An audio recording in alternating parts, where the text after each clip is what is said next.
모든 정책은 정책통으로 통한다. 안녕하세요. KTV 정책통 서현진입니다. 자, 오늘도 저와 함께 재미있는 정책 이야기 나눠주실 두 분 소개해야죠. 개그맨 김생민 씨, 주부방송인 안문현 씨입니다. 안녕하세요. 안녕하세요.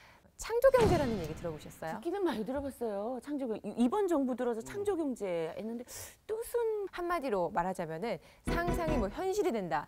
이런 이야기를 들으면 될 것 같아요. 상상이 현실이 되면 경제가 살아난다 이런 얘기인데 보다 체계적으로 이 창조경제를 발전시키기 위해서 각 지역마다 컨트롤 타워 역할을 하는 곳이 있다고 합니다. 바로 창조경제혁신센터인데요. 이 느낌은 완전히 알겠는데 이게 너무너무 어려운 부분이 좀 있어요. 예, 창조하기도 어려울 것 같고 가까운 곳에서 도움받기도 좀 어려울 것 같고 그래서 창조경제혁신센터가 생겨난 것 같아요. 역할로는 어떤 그 생태계적인 어떤 그 활성화를 위한 혁신의 활성화를 위한 생태계를 구축한다는 의미를 둘 수 있고 중앙 정부의 어떤 그 창조경제센터가 어떤 네트워크상에서의 허브 역할을 한다면 각 지역의 어떤 창조경제센터는 노드 역할을 하는 것이죠. 네트워크의 노드. 그래서 전체적인 네트워크들이 연결이 돼서 시너지 효과를 창출하고 전체적인 생태계를 구축해 나간다. 이렇게 보시면 되겠습니다. 이성우 대표님, 그럼 창조경제혁신센터에 입주를 하게 되셨잖아요. 어떤 이점이 있던가요? 사업 초기에는요, 창업 공간이 좀 필요했습니다. 그리고 초기 창업 지원 자금도 있었고요. 그런 부분에서도 사실 중요했는데 어떻게 보면 저희 같은 초기 기업은 사실 단기간에 저희 기술력을 보여드릴 수가 없잖아요. 네. 그래서 이렇게 정부가 주도하는 이런 공모전에 입상을 하게 되면 그것 또한 저희한테 굉장히 영업력으로 도움이 많이 됩니다. 그렇죠. 이게 어떻게 보면은 보장이 되는 거잖아요. 정부에서 우리가 이런 게 상을 받았다라고 그렇죠. 공모전 알리는데. 입상을 했다 이런 거. 그러네요. 그러니까 예를 들어 바이어나 이제 그쪽 반대편 사람을 만났을 때 창조경제혁신센터 입주 기업이라고 얘기하면 어떻게 좀 좋아들 해요? 그럼 저희 대부분의 고객들이 대기업들이세요. 근데 그 고객들이 창조경제센터에 입주하는 게 얼마나 어려운지 다 아시겠습니다. 그래서 아까 말씀드렸듯이 저희 초기 기업이기 때문에 신뢰도 면에서는 확실히 도움을 많이 받았습니다. 대전에 지금 계시는데 전국의 지역별로 17개 센터가 있다고 저희가 말씀을 드렸습니다. 지역마다 특화 산업이나 연계 산업이 조금씩 다르다고 들었는데요. 설명 한번 들어볼게요. 예, 그 지역별 창조경제센터가 중요한 이유는 각각의 그 지역의 특성화된 어떤 산업이나 그런 것들을 안정화시키고 발전시키는 데 있습니다. 또 이제 중요한 점 중에 하나가 그 각 지역별 그 우수한 인재를 계속적으로 유입시키는 거, 그 브레인 드레인이 아닌 브레인 게인, 이제 우수한 인재를 계속 영입시키는 그게 목적이고요. 미국의 실리콘밸리가 창조 경제의 어떤 혁신으로서 잘 되는 이유 중에 하나가 우수한 인재들, 그 주변에 스탠포드라든가 버클리, 산호제 이런 우수한 인재들이 계속적으로 젊은 피가 수혈이 되기 때문에 그렇거든요. 그래서 좋은 아이디어, 그다음에 좋은 벤처 정신이 있고. 그다음에 그걸 투자할 수 있는 엔젤 투자가 있고 정부의 지원이 있고 이런 어떤 삼박자가 맞춰졌기 때문이고 우리나라에도 이런 그 우수한 인재들이 그 지역에서 하나의 혁신 클러스터를 이루어서 다른 지역과의 어떤 그 연계적인 시너지를 일으키는 게 상당히 중요하다고 볼 수 있습니다. 네, 앞으로 창업의 그 허브 역할을 하게 될, 또 전진기지 역할을 하게 될 창조경제혁신센터 그 발전을 저희가 응원을 하겠습니다. 오늘 좋은 말씀 나눠주신 성균관대학교 인터랙션 사이언스학과 신동희 교수님, 그리고 대전 창조경제혁신센터 입주기업인 시메스 이성호 대표님 고맙습니다.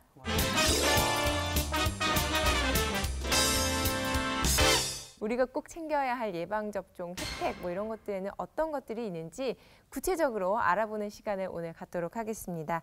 예방접종은 두 가지가 있거든요. 국가 예방접종이 있고 또 이제 선별 또는 권유하는 기타 예방접종이 있는데 가급적이면 그 시기별로 병원에서 이런 건 맞아주는 게 좋겠습니다라고 얘기할 때 맞는 것이 안 맞는 것보다는 낫다라는 생각이 좀 듭니다. 그리고 백신이 어떤 거는 이제 같이 묶여서 나오는 게 있어요.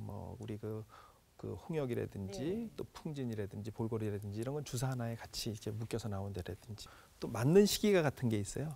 소아마비 또 이제 폐렴구균 이런 거는 이제 생후 2개월, 4개월, 6개월 이렇게 1차, 2차, 3차 맞게 되어져 있는데 요 시기가 같은 게 있는데 굳이 날짜를 달리하실 필요 없이 그냥 맞추셔도 괜찮습니다. 그래서 그것이 한꺼번에 맞는다 그래갖고 애한테 어떤 면역의 어떤 그 성능이 떨어진다든지 이런 거 아니니까 혹시라도 맞췄는지 언제 맞췄는지 앞으로 맞춰야 될 게 언제인지를 잘 기억이 안 나신다 그러면 질병관리본부에 예방접종 도움이라는 사이트가 있어요. 거기 들어가면 그 개개인이 어디까지 맞았는지에 대한 기록들이 남아 있어요. 병원에서 예방접종하고 거기다 이렇게 올려놓기 때문에 누구든지 들어가셔서 하시면은 우리 아기가 언제까지 예방접종을 맞았고 언제 맞춰야 될 날인지를 기억하기가 쉽습니다. 그런가 하면은 교수님, 그 어린애들뿐만 아니라 성인들도 그 예방 접종이 필수라고 하는데 사실 성인들은 그걸 잘 모르거든요. 난 건강해 이러니까.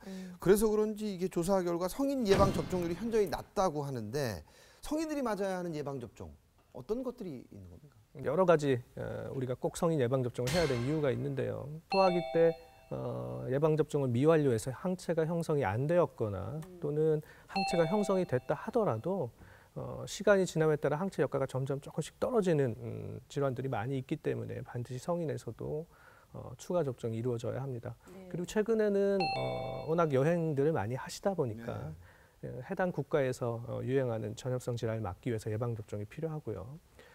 특히 우리 이제 만성 질환자나 이 면역이 떨어지신 분들은 감염의 위험이 굉장히 높기 때문에 반드시 성인 예방 접종을 하셔야 합니다. 대표적인 예로는 파상풍 그리고 A형, B형 간염, 그다음에 대상포진, 그다음에 폐렴구균, 그리고 우리가 제일 잘 알고 있는 인플루엔자, 독감 예방 접종이 있겠습니다. 네, 영유아 어린이들을 대상으로 한 무료 예방 접종이 총 14가지 혜택이 있는데 그 65세 이상 어르신들에게는 무료로 폐렴규균 백신이 지원되는데 어르신들에게도 혜택이 가는 그런 무료 혜택도 좀 알려드렸으면 좋을 것 같아요. 더 있나요? 어르신들한테는 65세 이상의 폐렴구균 백신도 있었고 또 이제 독감, 우리 인플루엔자 백신이 사실 무료로 보건소에서 예방 접종을 했었습니다. 근데 아마 우리 매년 보시면 그 보건소에서 무료로 놔주기 때문에 쭉 줄 서셔가지고 예방 접종 맞았던 기억들 많이 볼 텐데 이제 올해는 아마 이제 그런 광경을 보시기가 어려우실 것 같아요. 올해 10월부터는 보건소뿐만 아니라 일본 병의원에서도 인플루엔자 독감 예방 접종이 무료로 그 접종을 하게 됩니다. 되구나. 그 그래서 장소가 많아지는군요. 그렇죠. 예방 접종 주의 사항 같은 거 있다면은 마지막으로. 제가 두 가지를 좀 당부를 좀 드리겠습니다. 첫 번째 영유아 예방 접종인데요.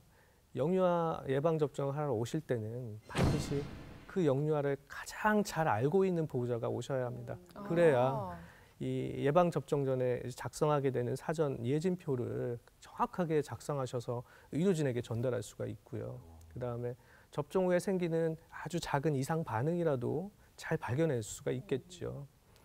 그리고 성인 예방 접종인 경우에는 접종 후에 적어도 한 3일 정도 이내에는 정말 무리한 음주나 운동은 좀 안 하셨으면 좋겠어요. 근데 그게 많이 지키기 어려우신 것 같더라고요. 그래서 그런 것쯤은 좀 지켜주셨으면 합니다. 네. 자, 오늘 알아본 이 예방접종 혜택들도 또 잘 활용을 하신다면 굉장히 좋을 것 같습니다. 좋은 말씀 나눠주신 한국건강증진개발원 장석일 원장님, 그리고 순천향대학교 천안병원 가정의학과 조용진 교수님, 조경희 리포터 오늘 고생 많으셨습니다.